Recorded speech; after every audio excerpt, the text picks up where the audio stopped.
ദിവസം ഒരു കൊച്ചുകുട്ടി സ്കൂളിൽ നിന്ന് ടീച്ചർ ഏൽപ്പിച്ച കത്തുമായി ഓടി അമ്മയുടെ അടുത്തെത്തി.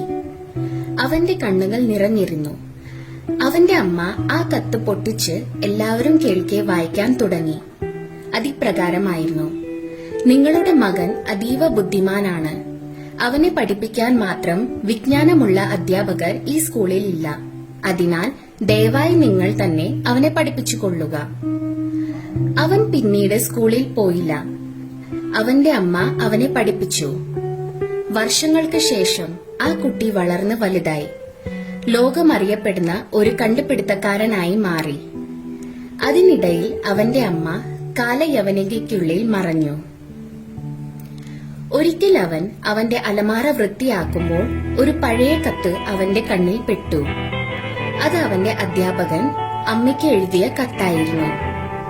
അവൻ അത് തുറന്നു വായിച്ചു. നിങ്ങളുടെ മകന് മാനസിക വളർച്ചയില്ല. അതിനാൽ അവനെ ഇനി സ്കൂളിലേക്ക് അയക്കണ്ട.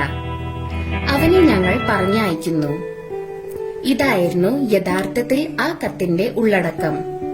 അത് വായിച്ച് അവൻ വളരെ നേരം കരഞ്ഞു. അതിനുശേഷം തന്റെ ഡയറിയിൽ ഇങ്ങനെ കുറിച്ചു: തോമസ് ആൽവ എഡിസൺ മാനസിക വളർച്ചയില്ലാത്ത കുട്ടിയായിരുന്നു. പക്ഷേ അവന്റെ അമ്മ അവനെ ഈ നൂറ്റാണ്ടിലെ ഏറ്റവും അതീവ ബുദ്ധിമാൻ ആക്കി മാറ്റി. അതെ, കഴിഞ്ഞ നൂറ്റാണ്ടിലെ ഏറ്റവും വലിയ കണ്ടുപിടുത്തക്കാരനിൽ ഒരാളായ തോമസ് ആൽവ എഡിസൺ ആയിരുന്നു ആ കുട്ടി. അവന്റെ അമ്മയുടെ പ്രോത്സാഹനം കൊണ്ട് മണ്ടൻ എന്ന് മുദ്ര കുത്തിയ അവൻ ലോകം കണ്ട ഏറ്റവും വലിയ കണ്ടുപിടുത്തക്കാരനിൽ ഒരാളായി രൂപാന്തരപ്പെടുകയായിരുന്നു.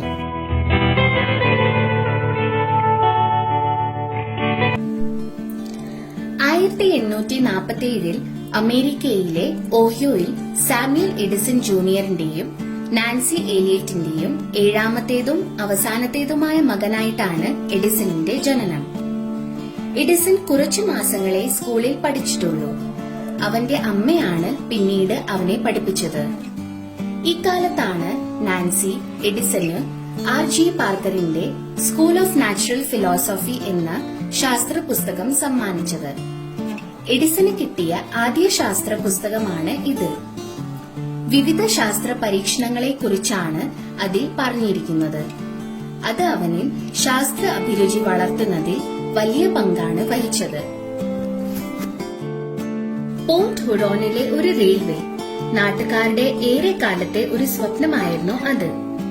ആ സ്വപ്നം പൂവണിഞ്ഞത് 1859 പോർട്ട് ഹുറോണിനെയും ഡെട്രോയിറ്റ് എന്ന തിരക്കേറിയ നഗരത്തെയും കൂട്ടിയോജിപ്പിച്ചായിരുന്നു തീവണ്ടി യാത്ര. അന്ന് എഡിസന് 12 വയസ്സ്. റെയിൽവേ വരുന്ന വാർത്ത എഡിസനെ വളരെയധികം സന്തോഷിപ്പിച്ചു. എന്തെങ്കിലും കച്ചവടം ചെയ്ത് പണമുണ്ടാക്കാമല്ലോ. ആ പണം കൊണ്ട് പരീക്ഷണശാലയിൽ കുറച്ച് സാധനങ്ങളും വാങ്ങാം. ഇതായിരുന്നു ആ 12 വയസ്സുകാരന്റെ ചിന്ത. അങ്ങനെ എഡിസൺ പത്രവിൽപ്പനക്കാരനായി റെയിൽവേ സ്റ്റേഷനിൽ ജോലിക്ക് പ്രവേശിച്ചു. 13-ാം വയസ്സിൽ അവൻ ആഴ്ചയിൽ $50 ലാഭം ഉണ്ടാക്കാൻ തുടങ്ങി.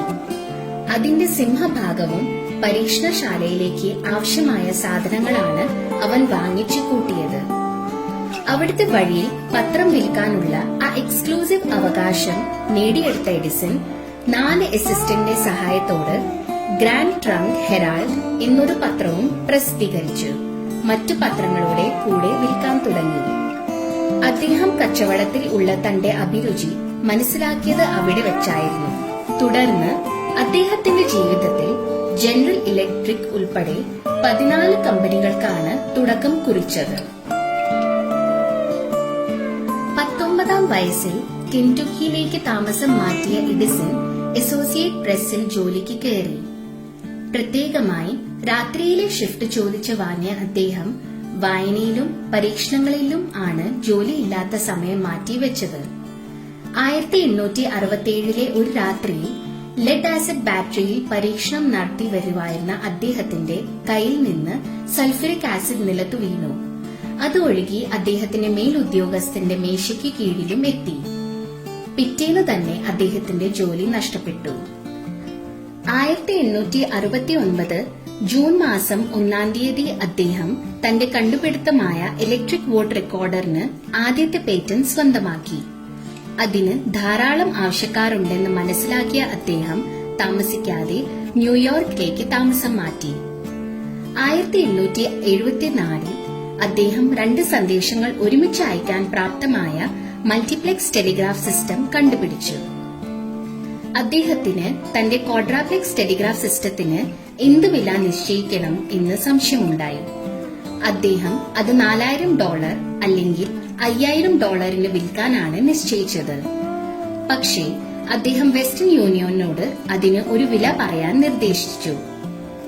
അദ്ദേഹത്തെ അമ്പരപ്പെടുത്തിക്കൊണ്ട് അവർ അതിന് $10000 വില പറഞ്ഞു. അദ്ദേഹം ആ വില സന്തോഷത്തോടെ സ്വീകരിച്ചു. അതായിരുന്നു അദ്ദേഹത്തിന്റെ ആദ്യത്തെ സാമ്പത്തിക ലാഭം ഉണ്ടാക്കുന്ന കണ്ടുപിടുത്തം. ഇത് വിറ്റു കിട്ടിയ ലാഭത്തിൽ നിന്ന് അദ്ദേഹം 1876 മെൻലോ പാർക്കിൽ ഒരു വ്യാവസായിക പരീക്ഷണശാല സ്ഥാപിച്ചു. അതായിരുന്നു ലോകത്തിലെ തന്നെ ആദ്യത്തെ വ്യാവസായിക സാങ്കേതിക പരീക്ഷണത്തിനു വേണ്ടിയുള്ള ഒരു വ്യാവസായിക സംരംഭം. എഡിസന്റെ നേതൃത്വത്തിൽ നിരവധി ആളുകൾ അവിടെ പരീക്ഷണത്തിൽ ഏർപ്പെട്ടുകൊണ്ടിരുന്നു.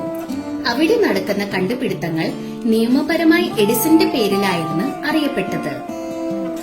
മെൻലോ പാർക്കിൽ വെച്ചാണ് താഴെ പറഞ്ഞ പ്രധാന കണ്ടുപിടുത്തങ്ങൾ അദ്ദേഹം നടത്തിയത്. ഒന്നാമത്തെ, ഫോണോഗ്രാഫ്. 1877 അദ്ദേഹം ഫോണോഗ്രാഫ് കണ്ടുപിടിക്കുന്നത്. അതിന്റെ കണ്ടുപിടുത്തം അദ്ദേഹത്തെ ഒരു സെലിബ്രിറ്റിയാക്കി മാറ്റി. ഈ കണ്ടുപിടുത്തമാണ് അദ്ദേഹത്തെ മെൻലോ പാർക്കിലെ മാന്ത്രികൻ എന്ന വിളിക്കു അർഹനാക്കിയത്. രണ്ടാമത്തെ, ബൾബ്. ആദ്യത്തെ വ്യാവസായികമായി ചിലവ് കുറഞ്ഞതും എന്നാൽ കുറെ കാലം നിലനിൽക്കുന്നതുമായ ഇലക്ട്രിക് ബൾബ് 1878 ആണ് എഡിസന്റെ നേതൃത്വത്തിൽ കണ്ടെത്തിയത്. തന്റെ ആദ്യ ഭാര്യയുടെ മരണത്തോടെ മെൻലോ പാർക്കിൽ നിന്ന് അദ്ദേഹം താമസം മാറ്റി. കൈനറ്റോഗ്രാഫ് എന്ന് വിളിക്കുന്ന ലോകത്തെ ആദ്യത്തെ വീഡിയോ ക്യാമറയുടെയും പിന്നിൽ എഡിസൺ ആയിരുന്നു. അദ്ദേഹത്തിന്റെ പേരിൽ മറ്റു രാജ്യങ്ങൾ കൂടാതെ അമേരിക്കയിൽ തന്നെ 1093 പേറ്റന്റുകളാണ് ഉണ്ടായിരുന്നത്. ഡയബറ്റിക് മൂലമുള്ള പ്രശ്നങ്ങൾ കാരണം 1931 ഒക്ടോബർ 18 അദ്ദേഹം ഈ ലോകത്തോട് വിട പറഞ്ഞത്. എങ്കിലും അദ്ദേഹത്തിന്റെ കണ്ടുപിടുത്തങ്ങളിലൂടെ അദ്ദേഹത്തിന്റെ നാമം എന്നും